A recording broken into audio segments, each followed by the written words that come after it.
avui ens acompanyeu en aquest acte institucional amb motiu de la Constitució espanyola, un acte que celebra en compliment d'un acord que és de ple d'ara ja fa alguns anys, amb el qual vam decidir recuperar aquest acte per parlar sobre el dret i sobre la nostra Constitució.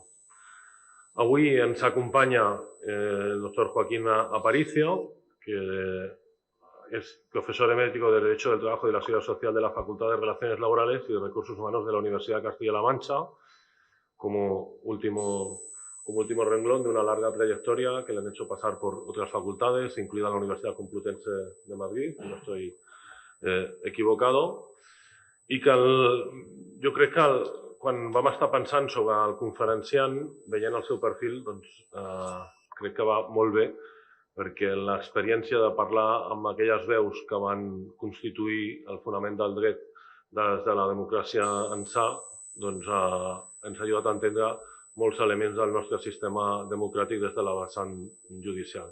Han passat diferents catedràtics per aquesta taula, creo que amb tots ells hem après molt y estamos convencidos de que hoy contigo, Joaquín, también, señor Aparicio, también aprenderemos mucho. La charla tiene por título La protección del trabajo, elemento esencial del Estado social y democrático de derecho. Y sin más dilaciones, le doy la palabra y le agradezco profundamente que se haya desplazado hasta nuestra ciudad para compartir esta charla con todos nosotros. Muchas gracias. Bueno, el agradecido soy yo, porque me hacen el honor de celebrar la Constitución en este salón de plenos decorado por Puig Calafat, de venir a Mataró, que no es la primera vez. Otra vez, gracias a que tengo aquí amigos muy queridos, José Luis López Bulla, que no ha podido venir por estar con un vago terrible, que nos favoreció a través de otro amigo, Javier, que nos dejó su casa, ahí cerca de la calle de Wilfred el Piloz, que yo decía, Wilfredo el Belloso, decimos en Carpeta Bretaña, ¿no? Y fue una experiencia muy agradable. Yo ni siquiera sabía que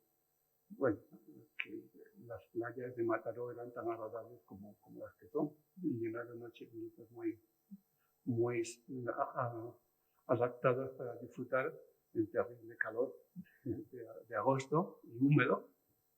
En definitiva, fue una experiencia muy agradable y volver a Mataró ha sido un placer grandísimo. Tenemos que decir que el pequeño paseo que hemos tenido ocasión de dar, hemos encontrado mucho más bonita la ciudad que antes. Antes me estoy refiriendo al año quizá 2007 o más o menos, o sea, bastante tiempo.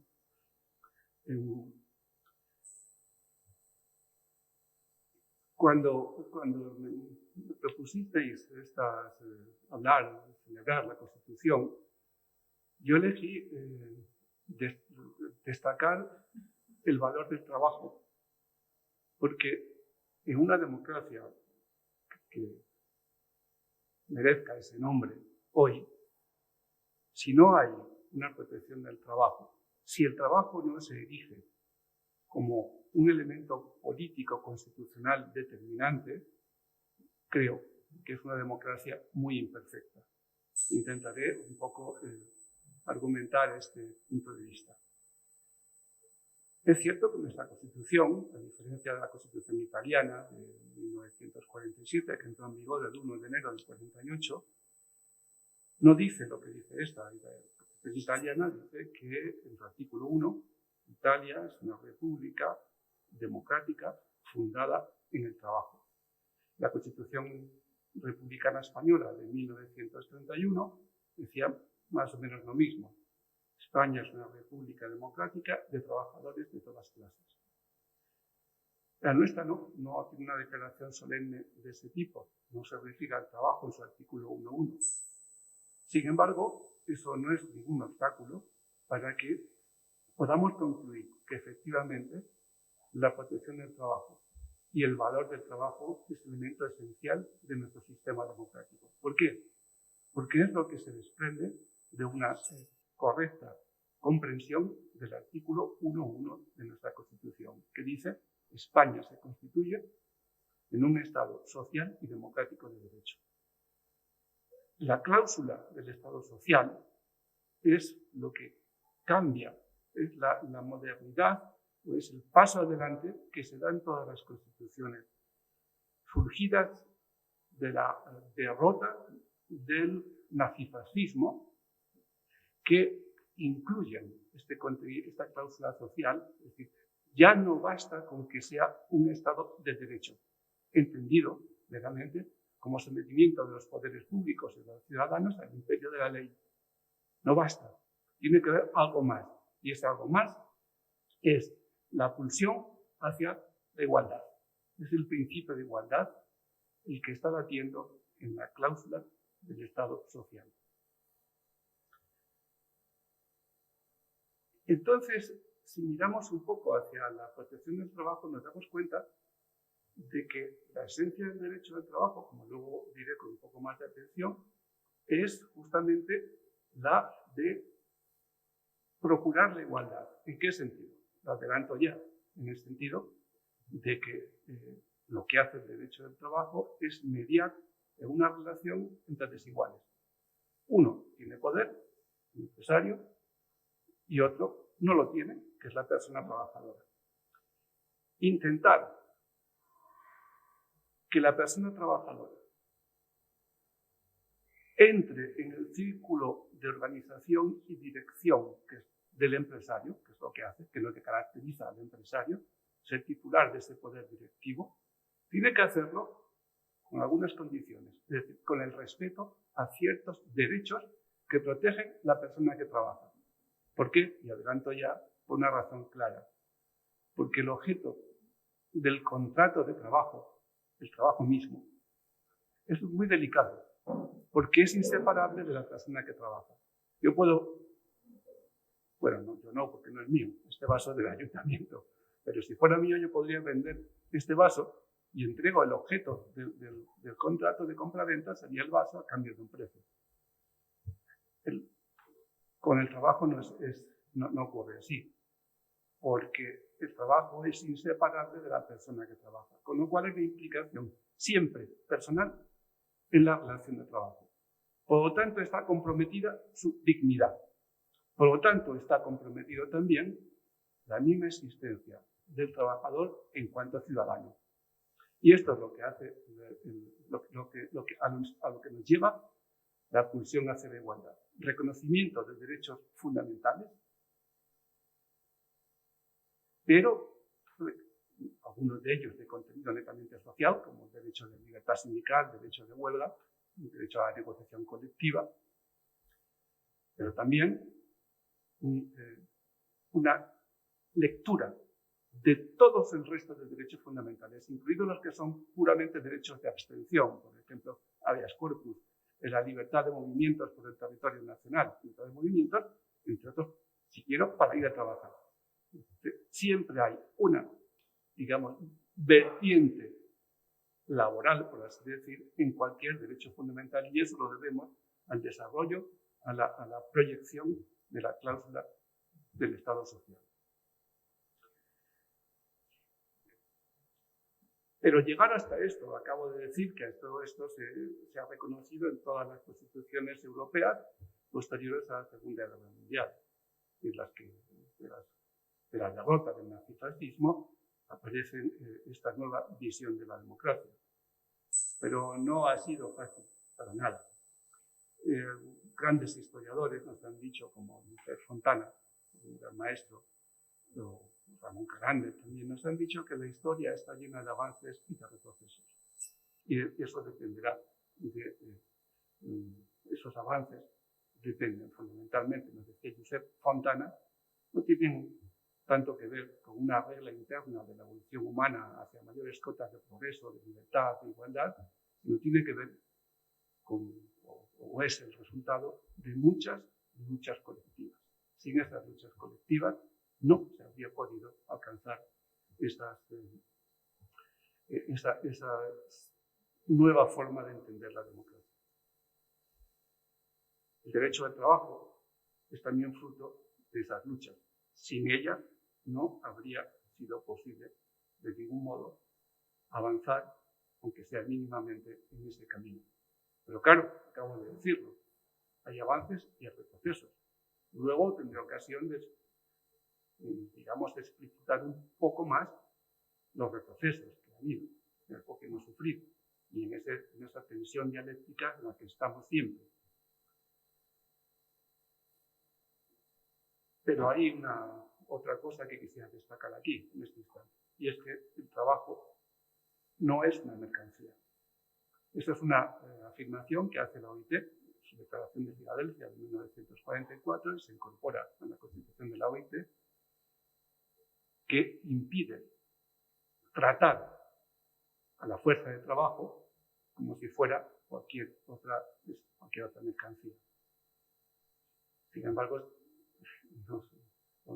tenemos la paradoja que oímos todos los días hablar del mercado de trabajo, como si los seres humanos fueran fabricados para ser lanzados a un mercado que se compra y que se vende.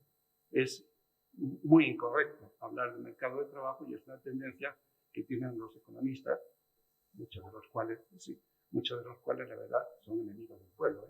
Entonces, las tendencias de los economistas son peligrosísimas, están siempre en una visión.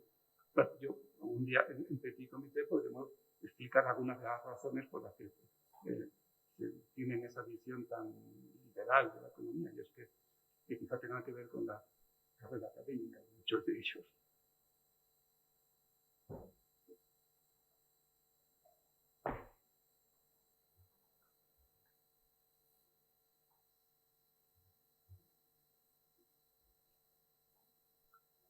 Yo creo que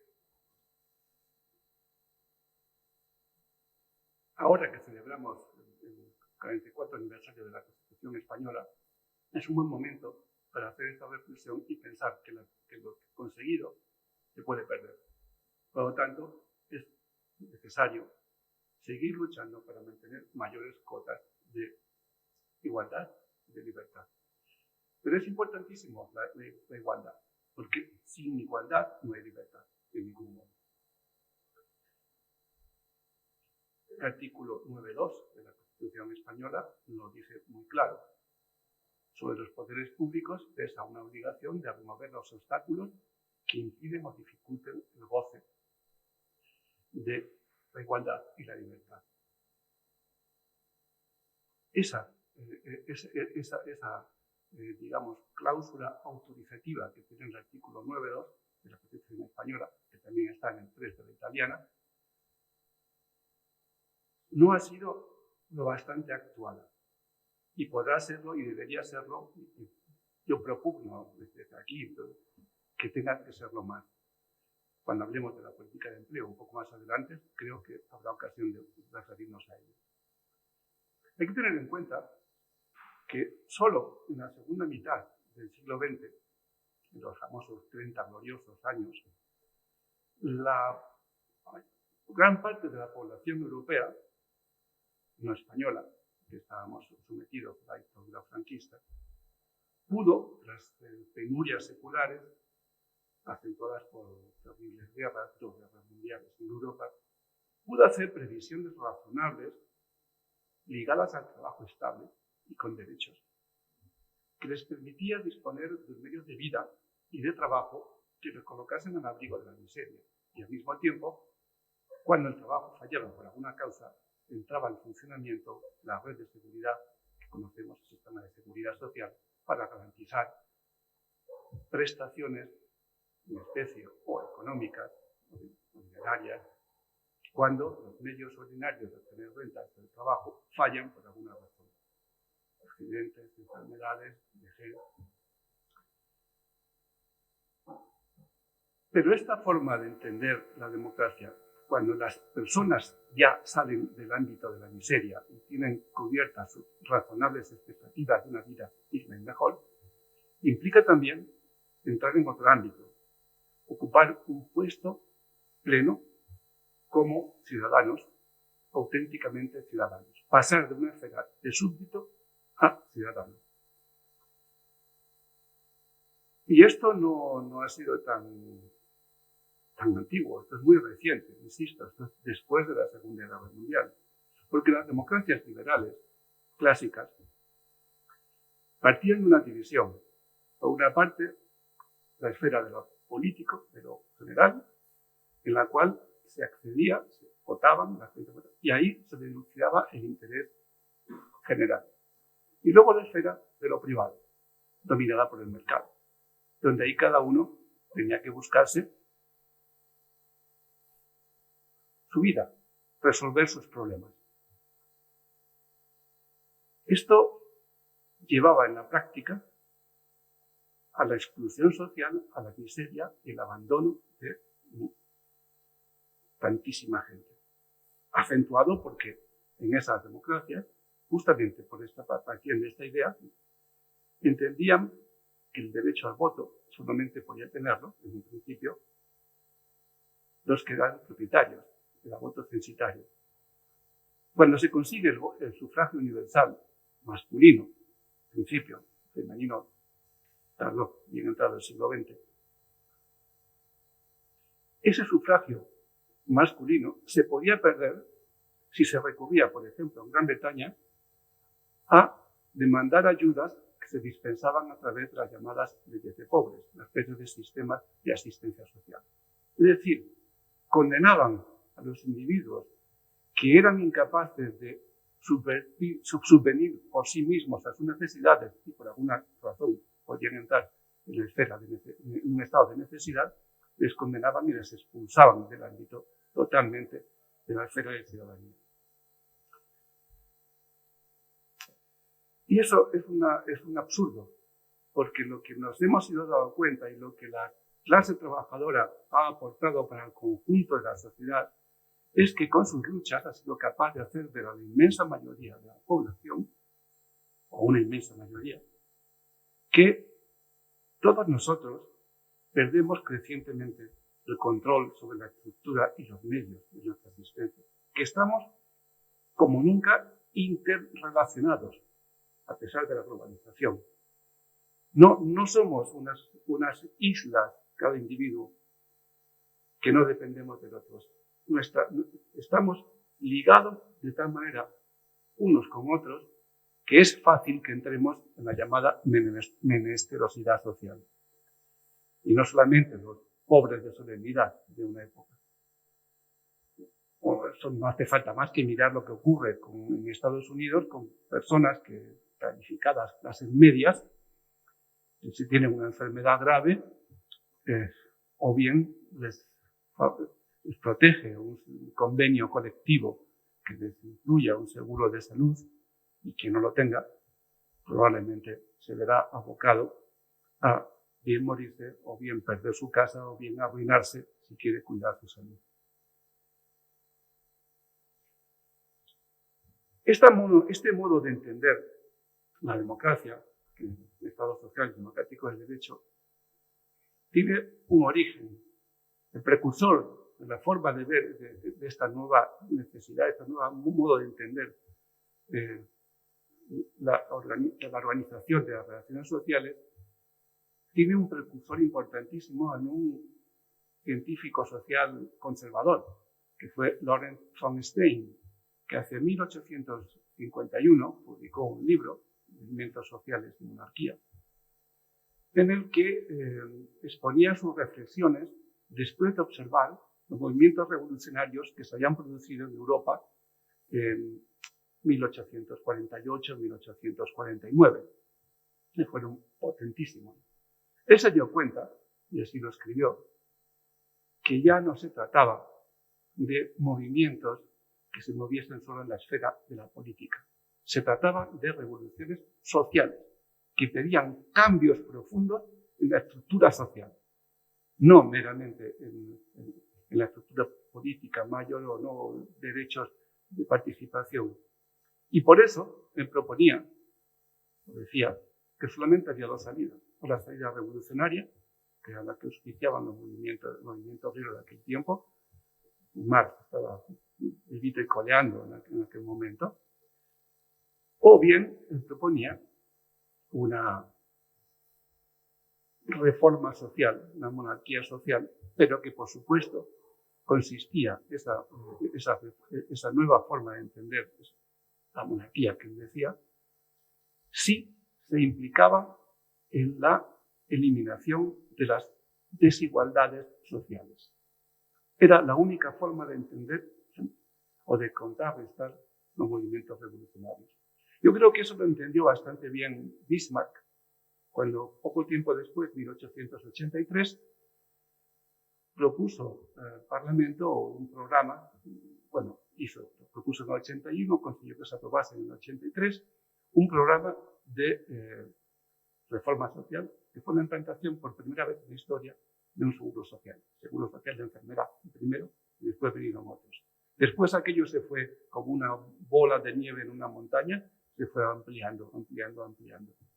Pues bien, Bismarck, por supuesto, y en el resto de Europa poco a poco empezó una legislación social que intentaba poner ciertos límites a la sobreexplotación de los trabajadores, jornadas máximas, prohibición del trabajo infantil, salubridad en el trabajo, reconocimiento, tolerancia de los sindicatos en un primer momento y luego ya su reconocimiento.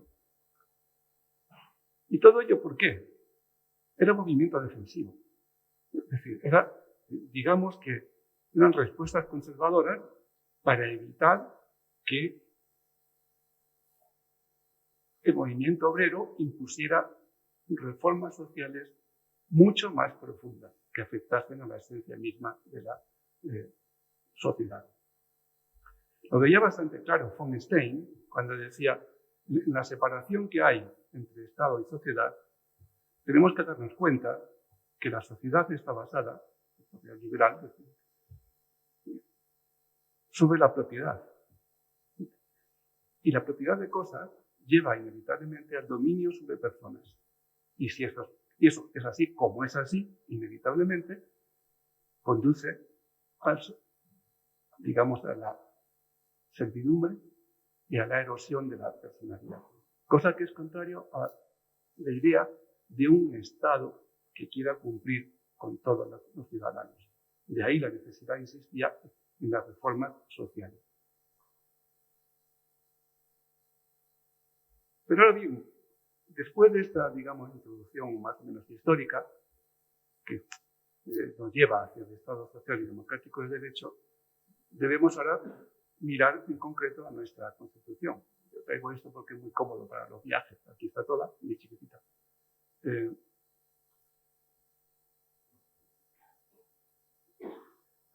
No solamente el artículo 1.1 de la Constitución está ya hablándonos del valor esencial del trabajo, de la dignidad del trabajo, porque está está apuntando hacia el desarrollo del principio de igualdad. Es que nuestra Constitución tiene un elenco de derechos que se relacionan con el trabajo. Es clave el artículo 7 cuando nos habla de la función institucional de los sindicatos y de las asociaciones de empresarios, pero particularmente de los sindicatos. Fijaos bien que está en el título preliminar, es decir, entre las instituciones fundamentales de nuestro Estado. Más adelante, reconoce los derechos de huelga y de sindicación, o mejor dicho, sindicación y huelga. Y el artículo 28, un poco más allá, el artículo 35 vamos ahora, 37, derecho a la negociación colectiva y la fuerza vinculante de los convenios.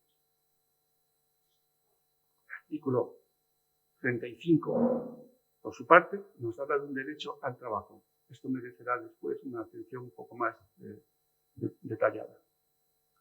Nos habla de un derecho a un salario suficiente, a un tiempo de trabajo compartido para tener tiempo de vida, a la formación y al progreso profesional, a la protección de la salud y la seguridad en el trabajo, artículo 40, al pleno empleo, que también volveremos sobre ello más adelante, a la obligación de mantener un sistema público de seguridad social, artículo 41, o el derecho a la protección de la salud, artículo 43. En definitiva, lo que podemos concluir es que la Constitución del 78 atrae a la esfera político-democrática al trabajo con derechos y lo configura como el eje central de la cohesión económica y social en un proceso dinámico de construcción de la democracia social. Pero, insisto, todo ello está sujeto a tensiones. Vamos ahora con el derecho al trabajo, no del trabajo, sino al trabajo, reconocido en el artículo 35. Lo primero que tenemos que decir es que es un derecho de gran complejidad, porque en una sociedad como la nuestra, en la que existe la propiedad privada de los medios de producción y está reconocida incluso a nivel constitucional, artículo 38, no es posible que la persona trabajadora, tengan un derecho público subjetivo para exigir al Estado un puesto de trabajo concreto. No, esto no es posible. Pero eso no quiere decir que este artículo esté vacío. Por el contrario, no. En primer lugar, lo que dice este artículo, si os parece lo leo, así nos...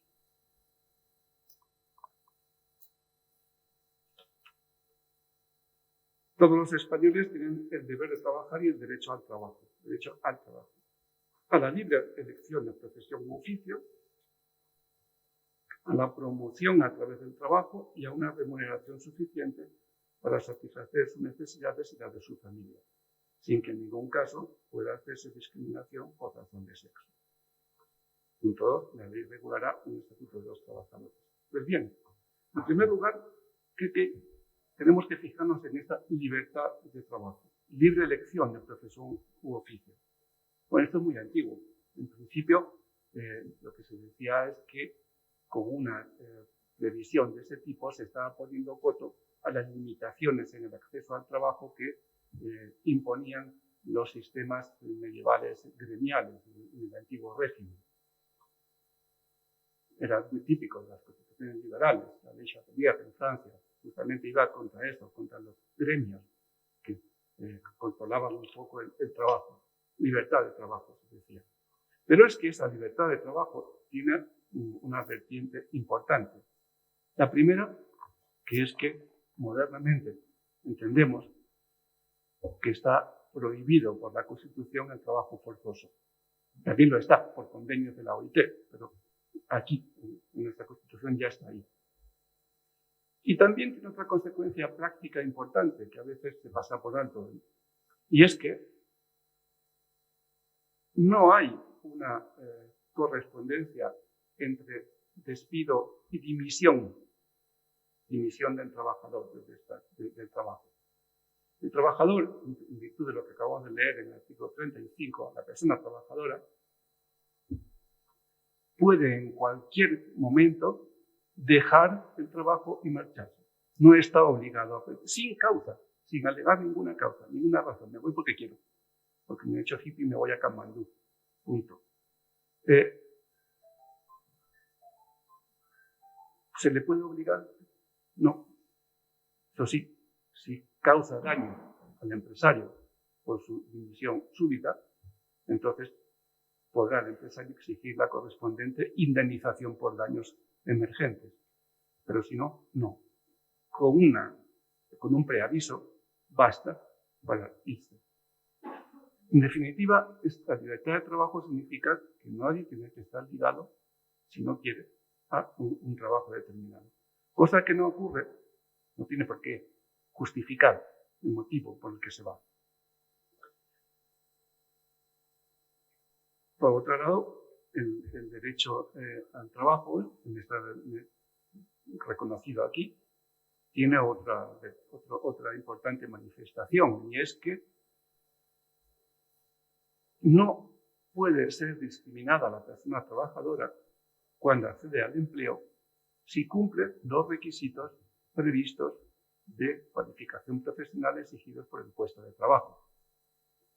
Ciertamente, no se puede imponer al empresario que elija a una persona determinada, pero sí se le puede imponer que que no discrimine arbitrariamente a a determinada persona. Y luego lo más importante, tal y como reconoció el Tribunal Constitucional en una sentencia antigua, la sentencia número 22 de 1981,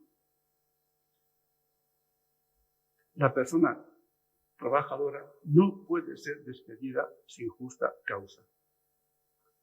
La exigencia de una causa para despedir es un elemento constitutivo del acto del despido, que no ocurre con la dimisión del trabajador, insisto.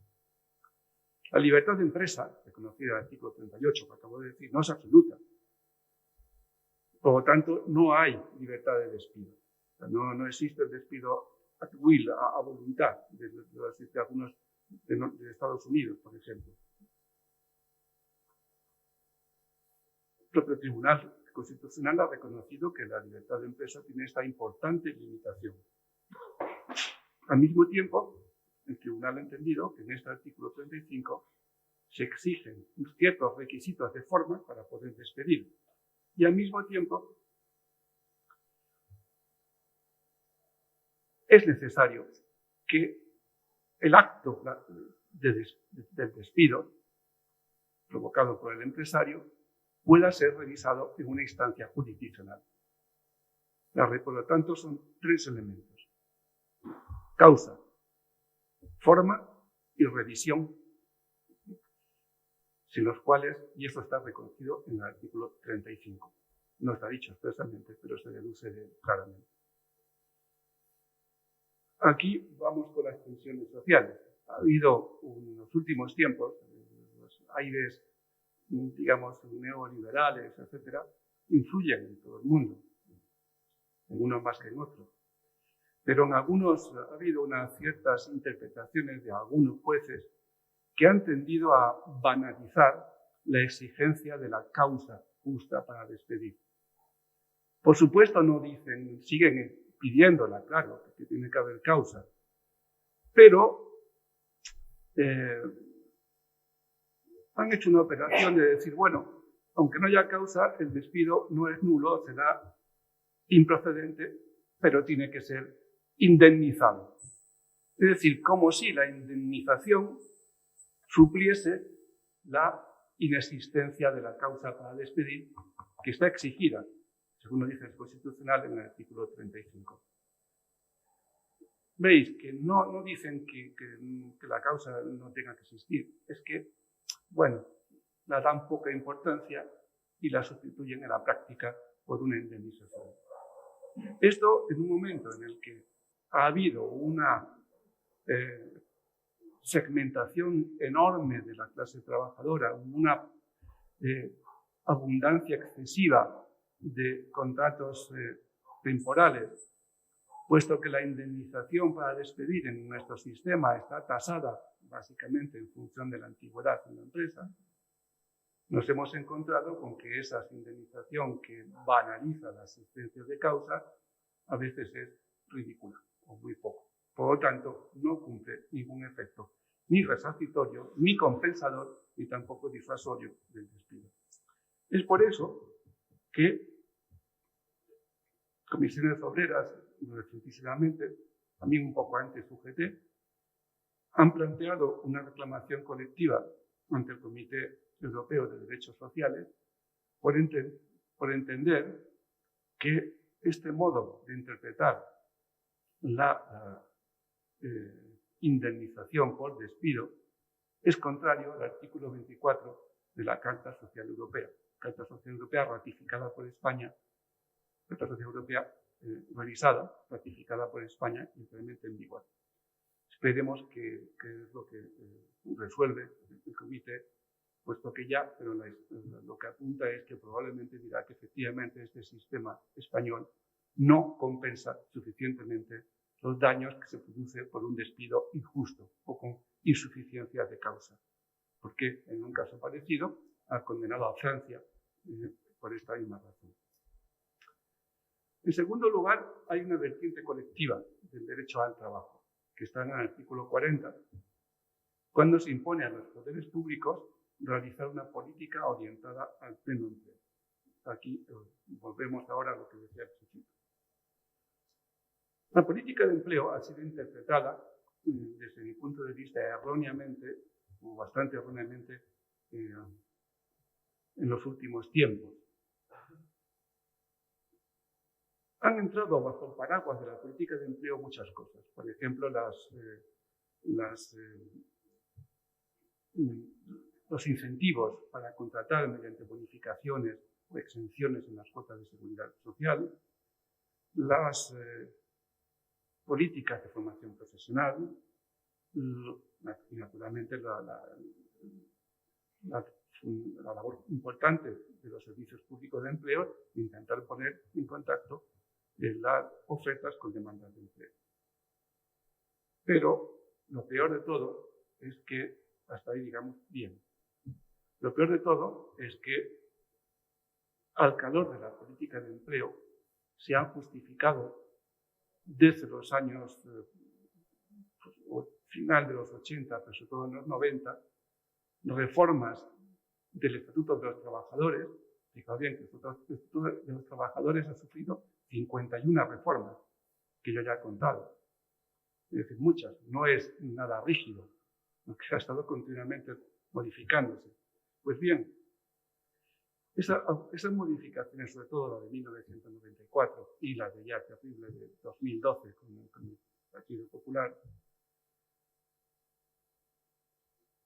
abrieron la posibilidad de actuar en tres momentos de la relación laboral muy importantes. En el inicio de la relación, permitiendo una contratación temporal sin causa, es decir, incluso para necesidades permanentes de las empresas, porque se decía favorecer el empleo, como política de empleo.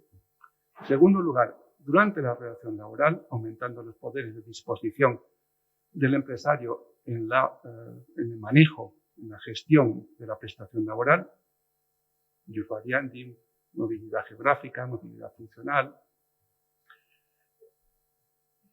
y en la salida de la relación, en el despido, erosionando algunos, por ejemplo, eliminando los fallos de tramitación o permitiendo una interpretación muy amplia de las causas económicas, técnicas y productivas en los despidos económicos. En realidad, si vamos al padre, al gran teórico de la política de empleo, el gran William Beveridge, tampoco ningún revolucionario, Sir William. Él tiene un libro importantísimo, que se llamaba el de 1944, El pleno empleo en una sociedad libre, en la cual decía que la política de empleo tiene tres ejes fundamentales. Por una parte, una política económica de inversiones que favorezcan la creación de empleo. En segundo lugar, una política de ordenación territorial que permita ordenar o colocar, distribuir la industria y las actividades económicas para evitar distorsiones entre la población, evitar movimientos migratorios no controlados. Y en tercer lugar, decía ajustar las ofertas con demanda de empleo, las agencias de empleo. Pero él decía que de esas tres, lo importante es la primera, de una política económica orientada al pleno empleo. Las otras dos, decía, son operaciones auxiliares de limpieza, su expresión tan dura. Esto no se ha entendido así aquí, por lo tanto, la auténtica política de empleo es una política económica orientada a la inversión y de la inversión se deduce el empleo. Esto está cambiando en los últimos tiempos. De hecho, el artículo 9.2 de la Constitución permitiría a los poderes públicos actuar en esa dirección, remover los obstáculos que hacen o dificultan el goce de la igualdad y la libertad. En definitiva, ese artículo 9.2 podría utilizarse para incentivar y desarrollar una política dirigida al pleno empleo. Pasamos ya, para ir más rápido.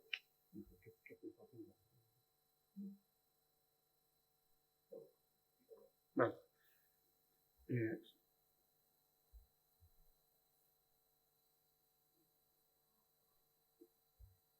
decía que estamos siempre, lo decía con el maestro Fontana, en tensiones, avances, retrocesos. No podemos dejar de pasar por alto en un momento en que conmemoramos la Constitución, de abrir nuestros ojos y ver los embates que está sufriendo. Yo me refiero a los aspectos laborales, no me refiero a otros aspectos distintos. Es verdad, ¿por qué? Porque desde los años 70 del siglo XX en Europa Occidental, en España sobre todo se nota más a partir de los finales de los 80, los 90, es cuando empiezan a producirse tremendos ataques al derecho del trabajo y, por ende, al Estado social. Se auspiciaron ahí terribles reformas en casi todos los países. Recordemos la época Thatcher-Reagan, que en finales ya de los 70, muy finales, sobre todo a los 80, y han continuado en los inicios del siglo XXI. Muchos historiadores y muchos pensadores nos dicen que esto no está al margen de la caída del muro de Berlín.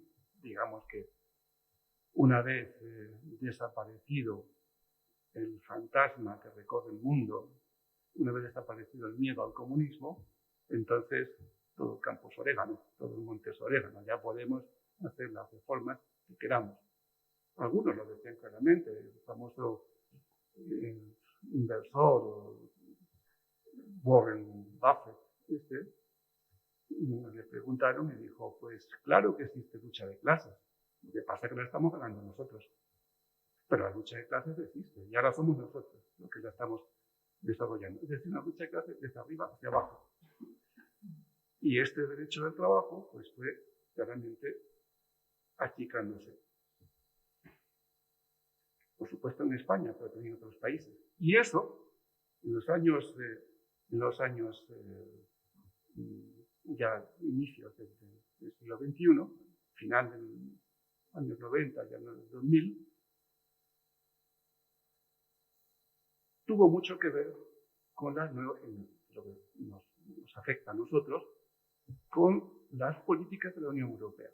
Como bien sabéis, la Unión Europea es una importante, magnífica, desde mi punto de vista, construcción, fruto de la Guerra Fría, sin duda, pero que consiste en, no es un Estado todavía, pero funciona con técnicas de un Estado federal, prácticamente. Hay un reparto de competencias, cesión de competencias soberanas desde los Estados a las autoridades supranacionales, y en ese reparto algunas competencias son exclusivas de la Unión Europea, en materia monetaria, por ejemplo. Otras son compartidas, concurrentes, la expresión más correcta es son concurrentes,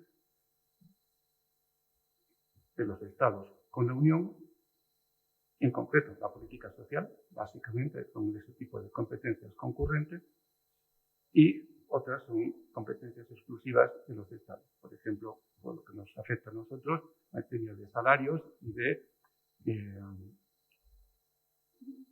derecho de sindicación, derechos sindicales, que es materia que en la que la Unión Europea en principio no tiene competencias. Esto está cambiando porque la Unión Europea ahora está tratando de promulgar una directiva sobre salarios, no mínimos, pero salarios digamos, suficientes que afecte a toda la Unión. Lo importante es que cuando hay competencias concurrentes, si la Unión Europea legisla, la legislación europea se impone en virtud del principio de primacía y de supremacía. Y autonomía también tiene, pero bueno, autonomía es que no puede revisarse por los tribunales constitucionales nacionales. Eso implica entonces que se impone la norma de la Unión. Esas normas son, digamos, lo llaman derecho duro, hard law, ¿no? Pero la Unión Europea funciona también con otras técnicas, las llamadas últimamente derecho suave, soft law, a través del llamado método abierto de coordinación. Pues bien, lo que ha ocurrido en inicios del siglo XXI es que, ya que la Unión Europea está constituida en base a 4 libertades fundamentales: libre circulación de personas, es decir, trabajadores, libre circulación de capitales, libre circulación de mercancías y libre prestación de servicios y de establecimiento. Pues bien, esas libertades económicas, particularmente la libre prestación de servicios, ha sido utilizada de tal manera que, cuando se ha confrontado con los derechos fundamentales, reconocidos más bien en las esferas nacionales, más que en las supranacionales, entonces el Tribunal de Justicia de la Unión Europea ha entendido que la regla general es el desarrollo de la libertad económica y la excepción los derechos fundamentales, actuando de acuerdo con un cierto principio de proporcionalidad. En definitiva, sale ganando la libertad económica.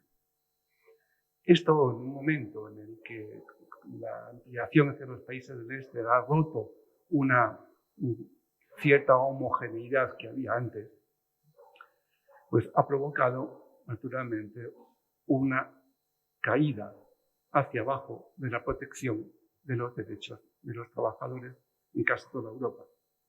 Pero hay más.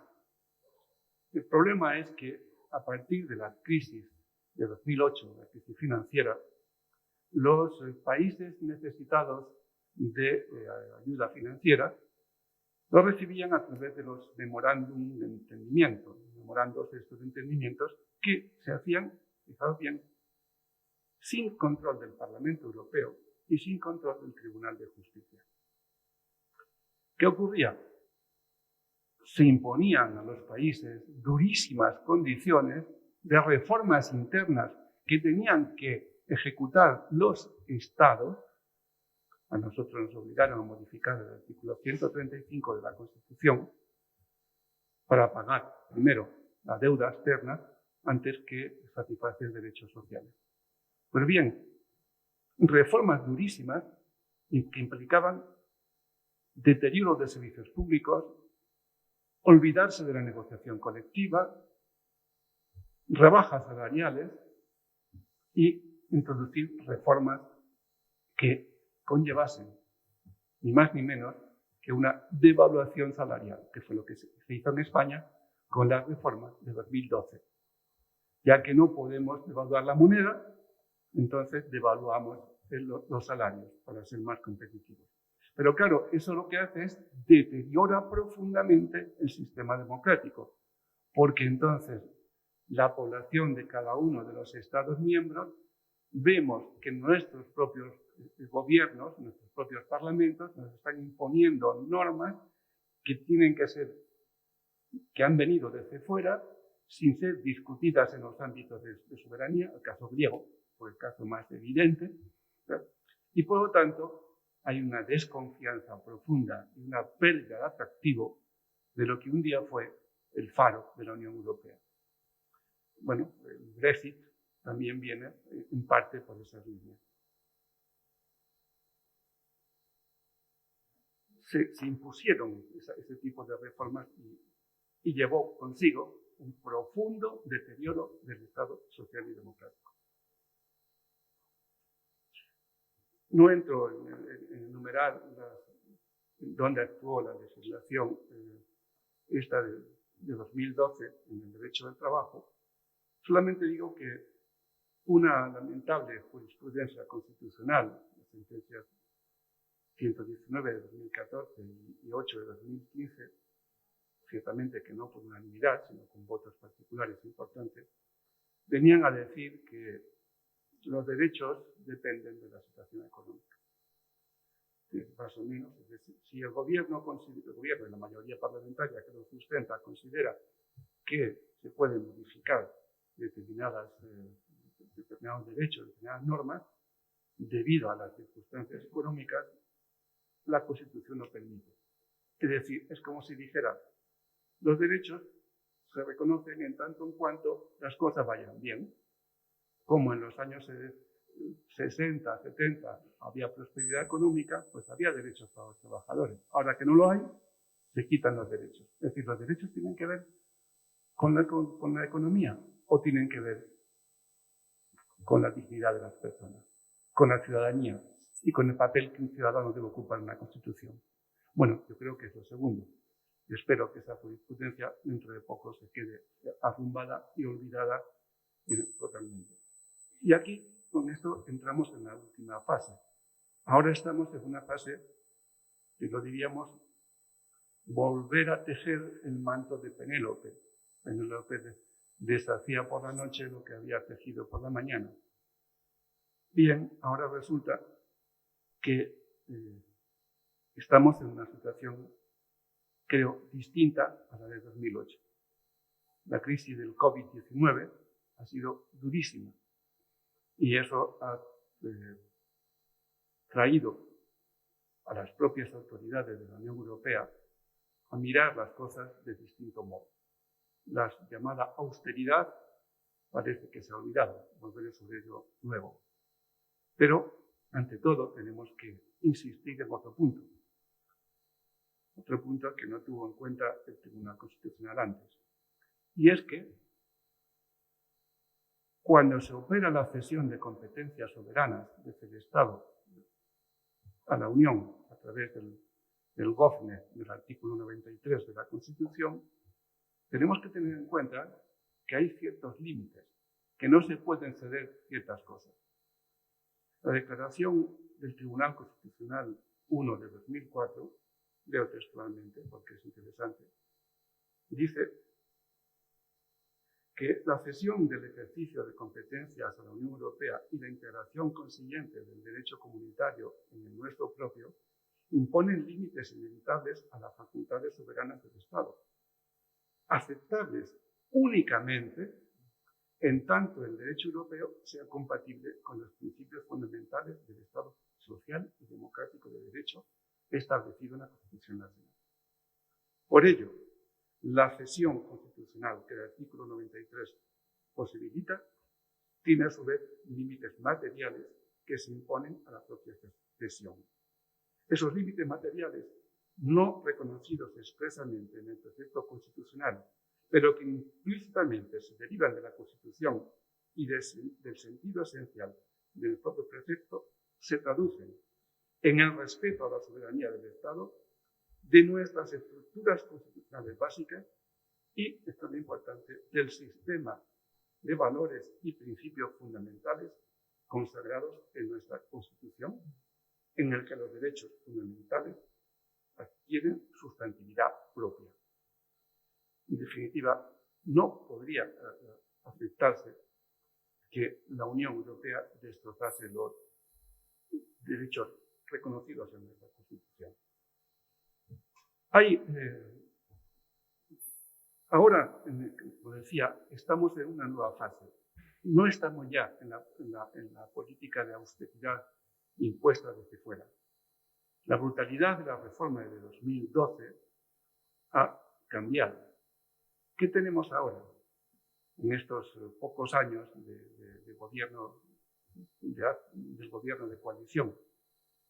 Bueno, hay que destacar los grandes pasos que se han dado principalmente con el Real Decreto Ley 32/2021, la reforma laboral, famoso.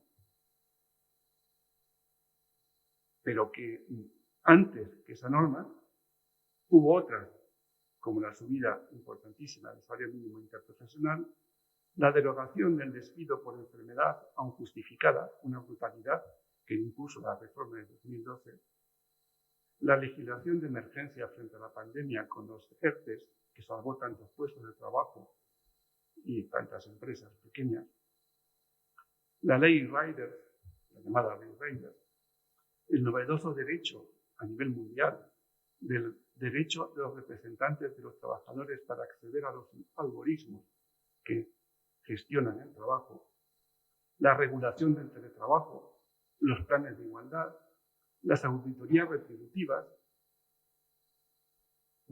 todo ello se enmarca en una revalorización de las pensiones que se hizo ya de acuerdo con el IPC y del ingreso mínimo vital, pese a que este tiene enormes dificultades en su aplicación.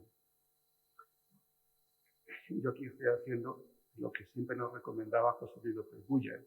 Tenemos que hablar de lo que hacemos bien alguna vez, porque siempre hay una tendencia entre los ámbitos sindicales, sobre todo, a decir que todo lo hacemos mal, que nos falta mucho, que no sé. Bueno, hay cosas que también se hacen bien y hay que ponerlas en valor, que se dice ahora. Bueno, el citado Real Decreto Ley del 32-2021 tiene una trascendencia histórica porque, en primer lugar, ha sido fruto de la concertación, mientras que la reforma de 2012 se impusieron unilateralmente. La concertación es importante, por lo mismo que decía, que es al principio, es una nueva forma de entender la democracia en que los sindicatos tienen un papel central en el artículo 7 de la Constitución, en la configuración del interés, no solamente del interés asociativo de quienes forman parte del mismo, sino también del interés colectivo general de una gran parte de la población. Entonces, la concertación mejora, también lo decía Lorenz von Stein, otro famoso jurista alemán, más bien conservador, pero iba en la misma línea. Los cauces de la representación tienen que abrirse, porque el gran problema de las democracias representativas es que son poco representativas en una sociedad compleja. Por eso es importantísimo la concertación social, juega un papel esencial. Y esta reforma es fruto de la concertación social, que también impone sus limitaciones. Esa reforma no tocó el despido, por ejemplo, pero sí otras muchas cosas.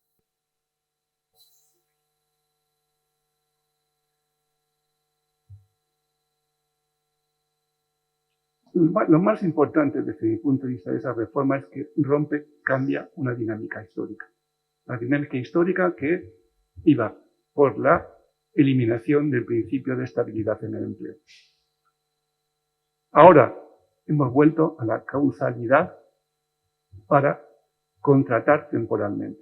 Solamente las necesidades no permanentes de las empresas y solamente en los dos tipos de contratos temporales puede estar justificado. El resto tenemos que recurrir a la vieja preferencia del derecho del trabajo por el contrato de trabajo por tiempo indefinido, que es realmente el que puede garantizar mejor el principio de estabilidad en el empleo. Un principio fundamental si queremos tener, como decía hace un rato, expectativas razonables de una vida mejor, que nos permita disfrutar de los bienes de este mundo a los que las personas trabajadoras han contribuido a elaborar. Claro, ahora ahí se abren unas tareas nuevas que es un nuevo estatuto de los trabajadores para el siglo XXI. Y ese nuevo estatuto de los trabajadores es una tarea que nos va a concernir a todos en un futuro muy próximo. Y para ello, naturalmente, no tendremos enfrente a una Unión Europea como la que tuvimos en los tiempos pasados, en el 2010, 2008, así.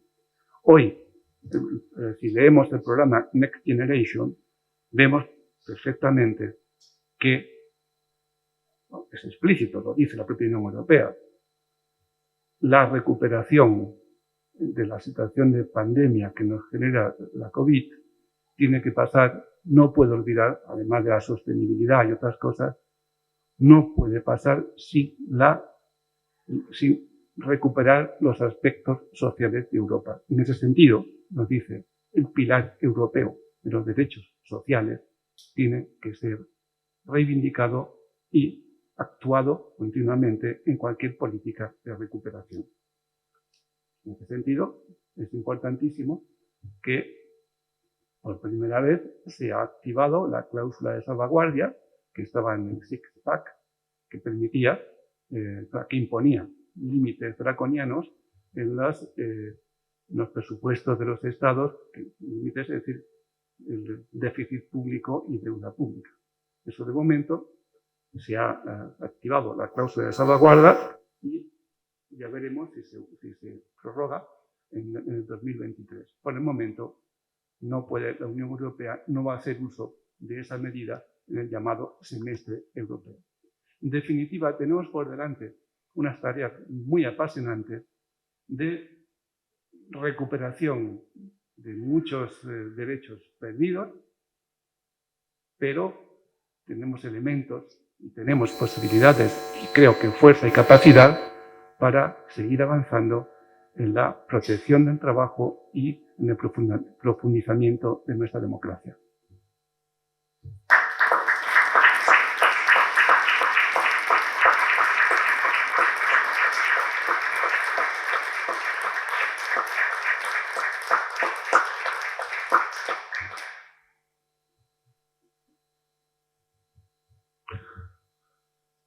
Carai. Bueno, jo queria...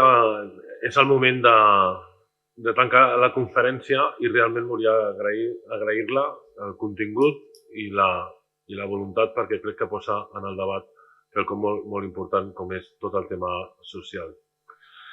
Perquè jo, quan venia i pensava en esta conferència, se me ocurrían dos conflictos recientes, ¿no? Y quería hacer mención a dos cosas que he leído hace poco. Una es a García Cuenca hablando de cómo la polarización se ha ido abriendo camino en todas las sociedades europeas, americanas, y lo que eso significaba a nivel político. Pero al mismo tiempo me acordaba de una conferencia que tuvimos también por el Día de la Constitución sobre el papel de los juzgados en las políticas de protección de los ciudadanos en el ámbito de la COVID-19 y cómo algunas sentencias habían contradecido políticas que se habían dictado en diferentes órganos de gobierno. Y al final todo me parecía dentro de un batiburrillo ese de que esa fuerza centrífuga que parece que nos haya dominado, que parece que está envenenando tantas y tantas cosas, que parece que nos va fragmentando, los intereses se van diluyendo y que hacen pues, que realmente el cabreo sea notorio y colectivo en muchos ámbitos en concreto. Pero también pensaba en otra conferencia que tuvimos aquí sobre qué significaba el progreso de las jerarquías de valores y el problema que ha vivido Cataluña en el ámbito de los intereses de una parte de Cataluña, legítimos, en el ámbito de la independencia. Y Ferran Sáez estuvo discutiendo bastante rato sobre cómo cada uno ordenaba los valores que para él eran importantes. Había el principio de la legitimidad respecto a otros que consideraban que eran elementos más relevantes. En definitiva, dos conflictos bastante importantes que hemos vivido últimamente y que aquí, igual que el padrino, que hay un momento en la película que cuando hay un asesinato del padrino se pregunta ¿quién dio la orden? Uno se puede preguntar de dónde y quién promueve estos debates y de dónde se originan y con qué intereses se originan estos conflictos. Y yo creo que en ese ambiente vale la pena destacar algo de lo que yo creo que socialmente se habla poco, que es el carácter social de la Constitución, los derechos laborales y la conferencia que hoy el doctor Aparicio ha compartido con todos nosotros. Y yo, para acabar, hay últimamente utilizo mucho una analogía porque para mí es muy relevante, al menos en mi cabecita de físico es muy ilustrativa, y es explicar el origen de la relatividad y la gran aportación de Einstein a la física, al mundo de la física. Una cosa tan sencilla como decir que la velocidad de la luz es la misma en cualquier sistema de referencia, eso hace que todo lo demás tenga que escribirse y que todos los elementos constitutivos, todas las normas, todo venga a continuación, se articule de una manera diferente.